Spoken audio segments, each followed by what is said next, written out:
இப்போ மீண்டும் பார்க்க போறோம் ஒரு கார்ல பின்வெல்லாம் இப்படி எஸ்எஸ் காசேல் ஜப்னா அப்படின்ற யூடியூப் சேனலை சப்ஸ்கிரைப் பண்ணுங்க, பெல் பட்டனை அமுக்குங்க, அதே மாதிரி லைக் ஒன்று கொடுங்க. முக்கியம் பிரதானம் என்னன்னா வந்து முதலாவது வந்து பாடி, ரெண்டாவது தான் இன்ஜின். இன்ஜின் ஏன் அப்படி சொன்னா இன்ஜின் ரீப்ளேஸ் பண்ணிக்கலாம். பாடி சொல்றேன்னா என்னுடைய பார்வையில உங்க வீடுகளில் கார்கள் இருக்கும், சில நேரம் விற்கிறது, யாருக்கு விற்கும், யாருக்கு கொண்டு போய் கொடுக்கணும், நல்ல வேலை தருவாங்களா அப்படின்னு யோசிச்சு இருக்கின்ற உங்களுக்கு கார்கள் இருந்தால் எந்த காரா இருக்காலும் இனிய மாலை வணக்கம் என்னுடைய பார்வையாளர்களே. என்னுடைய கல்வி யூடியூப் முதலாக இன்னைக்கு தான் போடுறேன். நான் போடுறது டைம் இருக்குல்ல. ஸோ என்னுடைய யூடியூபுக்கும் நீங்கள் ஆதரவு தெரிவிக்கணும். மற்ற யூடியூபர்ஸுக்கு கொடுத்த ஆதரவை நீங்கள் எனக்கு தெரிவிப்பீங்கன்னு நான் நினைக்கிறேன். பிடிச்சிருந்தால் லைக்கை போடுங்க, சப்ஸ்கிரைப் பண்ணுங்க. ஸோ போடக்கூடிய வீடியோ என்னன்னா என்னுடைய சைடில் வந்து இன்னைக்கு வந்திருக்க வாகனங்கள். ஸோ அப்போ இதை பார்த்தீங்கன்னா இந்த காரை வந்து என்னுடைய பாருங்க, இது வந்து ஐஎஸ்டி அப்படின்ற கார். ஐஎஸ்டி டொயோட்டா இனத்தை சேர்ந்து ஜப்பான் நாட்டு கார். 1300 சிசிகளை கொண்ட ஒரு கார் வந்து இந்த கார் வந்து சொல்லலாம் வந்து ரொம்ப வந்து பெரிய கார்ல சின்ன கார் உள்ள இடைப்பட்ட கார். ஆனால் இதுல இருக்கின்ற பிரத்யேகமான ஒரு வடிவமைப்பு கொஞ்சம் அழகா இருக்கும். பாத்தீங்கன்னா முன்னுக்கு ஃப்ரண்ட்ல வந்து இப்படித்தான் இருக்கும். ஃப்ரண்ட் லுக் இப்படி இருக்கும். முன்னுக்கு எப்படி இருக்கும். ஆனா இந்த கார்ல வந்து நல்ல ஸ்பேஸ் இருக்குது. அதே மாதிரி டயர் வளங்களாக இருக்கட்டும். அதுல சைட்ல வந்து ஒரு வெள்ளைக்கு வந்து ஒயிட் அண்ட் ரெட் அப்படி இது வந்து லுமினஸ் கலர்ஸ் அடிச்சிருக்காங்க. ஸோ இருக்கு இந்த கார் கலர் வந்து வேற ஒரு அலாதியான ஒரு பார்வையை கொடுக்கக்கூடியது. இந்த மாதிரி பார்த்தீங்கன்னா ரன்னிங் போர்ட் அடியில் இருக்கின்ற இந்த கொஞ்சம் நல்ல ஒரு வெள்ளைக்கு ஒரு வித்தியாசமாக லுக்கை கொடுக்கக்கூடியது. அதே மாதிரி இந்த எல்லோவிங் கூட பார்த்தீங்கன்னா வந்து கொஞ்சம் டயர் விட்டு வெளியே கொஞ்சம் ஊதிக்கிட்டு இருக்க மாதிரி இருக்கும். பாருங்க. ஸோ இதுகளெல்லாம் இந்த காரில் இருக்கின்ற பிரத்யோக வேலைப்பாடுகள்னு சொல்லலாம். அந்த வேலைப்பாடுகள் இப்போ காரை வந்து நான் எப்பவுமே ரசிப்பேன். ஸோ என்னுடைய பார்வைக்கு இந்த மாதிரி இருக்குது. அதுக்கு நான் நீங்கள் நினைக்கக்கூடாது பார்வையாளர்களே ரொம்ப பூஸ்டிங்காக கதைக்கிறேன் அப்படின்னா எனக்கு வந்து தெரிஞ்சது போன சில தவறுகள் இருக்கும், மன்னிச்சுக்கிட்டு. ஸோ இந்த காரை வாங்க பார்ப்போம். உங்களுக்கு இந்த காரை பார்த்தீங்கன்னா இந்த இருக்கு IST Toyota IST car number KG 7210 கூட்டுதல் 6 இருக்கும்னு நினைக்கிறேன். 6ஆம் நம்பர் சுக்கிரனுக்குரிய நம்பர். ஸோ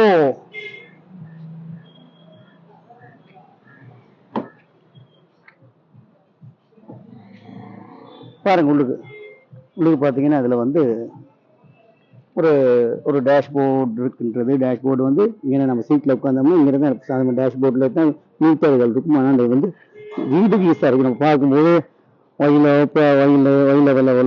மீட்டர் எல்லாம் வந்து ஈஸியாக பார்க்கலாம். இல்லை நம்ம இதுக்குள்ளே ஸ்டீரிங்குள்ளே தான் பார்ப்போம். இது வந்து கொஞ்சம் நான் அப்படி தான் நினைக்கிறேன், ஈஸியாக இருக்குது.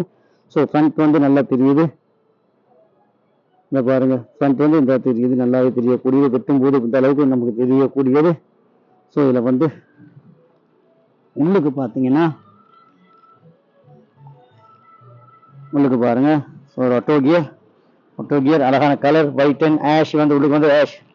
ஆமாம், அதே மாதிரி ஒரு ஆஷ் டேஷ்போர்ட். அதே மாதிரி டீக் பேனல் கூடிய ஒரு பவர் ஷட்டர்ஸ். அதே மாதிரி பவர் மிரர்ஸ் இதெல்லாம் இருக்கு. ஸோ இதில் காரில் நல்ல ஸ்பேஸ் இருக்குது.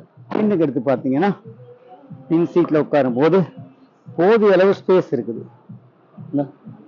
வந்து ஜப்பான் கார்களில் வந்து ஸ்பேசஸ் வந்து கொஞ்சம் குறைவாக இருக்கும். ஆனால் நான் அந்த காரை வந்து இந்த ஐஎஸ்டி காரை வந்து நான் உணர்கின்றேன் அப்படின்னா நல்ல இட வசதி இருக்குது. அதே மாதிரி ஆக்சிடென்ட்ஸ் வந்து கோனர்லாம் பார்க்கணும். நீங்கள் வந்து ஒரு வாகனம் பார்க்கும்போது சும்மா பார்க்கக்கூடாது. இங்கேயும் இடிபட்டிருக்குன்னு நாங்கள் இப்படி தான் பார்க்குறது. இதெல்லாம் வந்து எல்லாம் இடிபட தெரியும். இந்த இருக்குது சரியாக நீட்டாக இருக்குது, வந்த மாதிரியே இருக்குது. பாருங்க, இதில் வந்து டோர் கூட வந்து அவ்வளோ தேஞ்சு இல்லை, லாக்ஸ் எல்லாம் தேஞ்சு இல்லை, நப்ஸ் எல்லாம் அதே மாதிரி இருக்கு, வந்த மாதிரி இருக்குது. இதை பார்க்க போகிறோம். ஒரு வாகனத்தில் வந்து இந்த அளவுக்கு பாடி முக்கியமோ அந்த அளவுக்கு அதில் வந்து இன்ஜின் ரூம் முக்கியம். அதே மாதிரி அதுக்கப்புறம் தான் இன்ஜினில் வந்து நம்ம இன்ஜின் எந்த கண்டிஷன் இருக்குன்னு பார்க்கணும். ஆனால் ஒரு வாகனம் வாங்கும்போது முக்கியம் பிரதானம் என்னன்னா வந்து முதலாவது வந்து பாடி, ரெண்டாவது தான் இன்ஜின். ஏன் அப்படி சொன்னா இன்ஜின் ரீப்ளேஸ் பண்ணிக்கலாம். பாடியை வந்து ரீமேக் பண்ண முடியாது. பண்ணினால் மார்க்கெட்டில் ஒரு பாடி வாங்கும்போது ஒரு வெஹிக்கிள் எடுக்கும்போது அதில் பாடி தான் முக்கியமாக இருக்கும். 100% என்னுடைய வாகனம் நல்லா இருக்கு, 75% இருந்தால் தான் அதில் வந்து மார்க்கெட் வந்து அதை தான் நிர்ணயிக்கிறது. பாடியை வச்சு தான் ஒரு வாகனத்தை நிற்கும். அதுக்கப்புறம் தான் இன்ஜின் வந்து ரிப்பேர் பண்ணிக்கலாம். பாடியை வேலை செஞ்சாலும் தெரிஞ்சா ரீமார்க்கெட் இல்லை.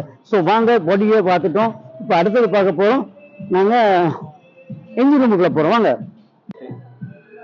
ஸோ என்னுடைய பார்வையாளர்களே, ஒரு என்ஜின் ரூம் பார்க்கும்போது முதலாவது கான பேனல்ஸ், இந்த பேனல்ஸ் தான் சொல்றேன் இருக்குது.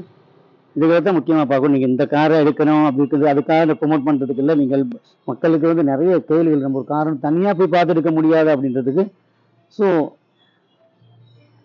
இந்த பேனல்ஸ் இருக்குது, இந்த பேனல்ஸை பாருங்க. இந்த பேனல்ஸ் இருக்குது, இந்த கார்னர் சைடில் பேனல்ஸ் ஆணியெல்லாம் வந்த மாதிரி இருக்கும். அதில் ரீபெயிண்ட் பண்ணி வரும். ஸோ அதுகள் வந்து தவறெல்லாம், அதனால சிலது வந்த ஆணி ஒரிஜினல் ஜப்பான் ஆணிகள் இருக்கும், அதுகள் தான் இதில் மார்க்கெட்.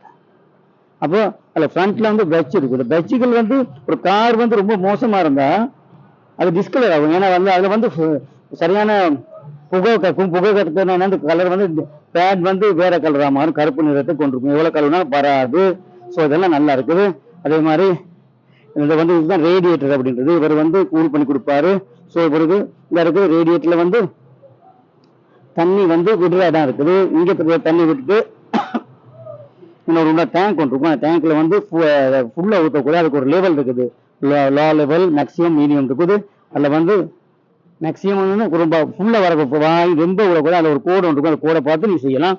ஸோ அதில் பேட்டரி எடுத்துக்கிட்டாலும் அதே மாதிரி பேனல்ஸ் எடுத்துக்கிட்டாலும் உள்ளுக்கு பாருங்க.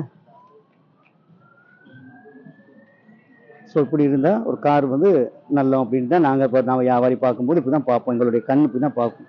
இதெல்லாம் வந்து நீட்டாக இருக்கிறதா வந்து இதுகள் செய்ய முடியாது. இடிப்பட்டா தெரியும். இது பார்த்தாச்சு. அதுக்கு போகிறோம்.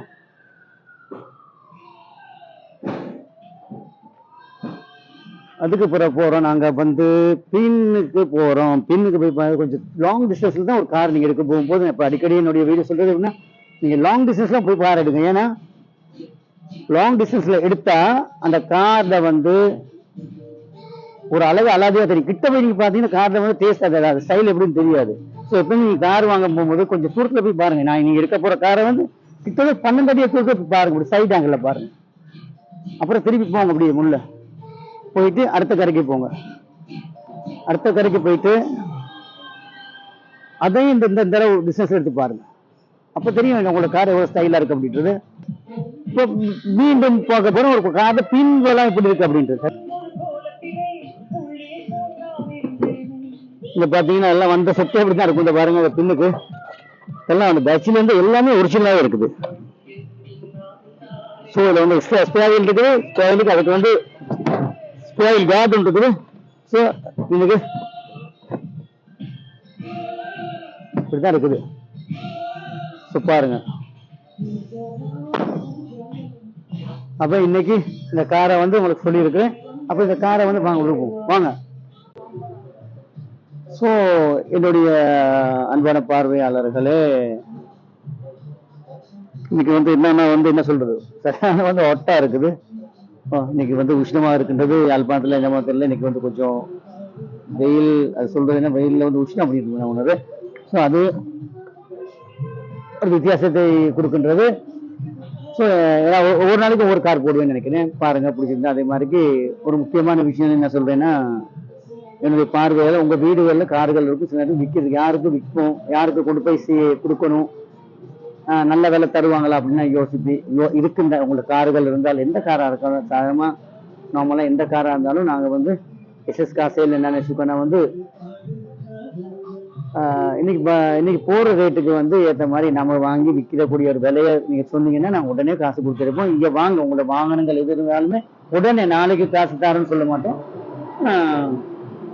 எங்களால முடிஞ்ச மாதிரி, அதாவது கார் கண்டிஷனா இருந்துச்சுன்னா கார் உங்களோட காராகவே இருக்கட்டும், அவங்க நீங்க டிரெக்டாவே வாங்க. நீங்க இன்னொரு வந்து ஒருத்தரை கூட்டி வர்றதை விட நீங்க டிரெக்டா வந்து அது நல்லது அப்படின்னு நினைக்கிறேன்.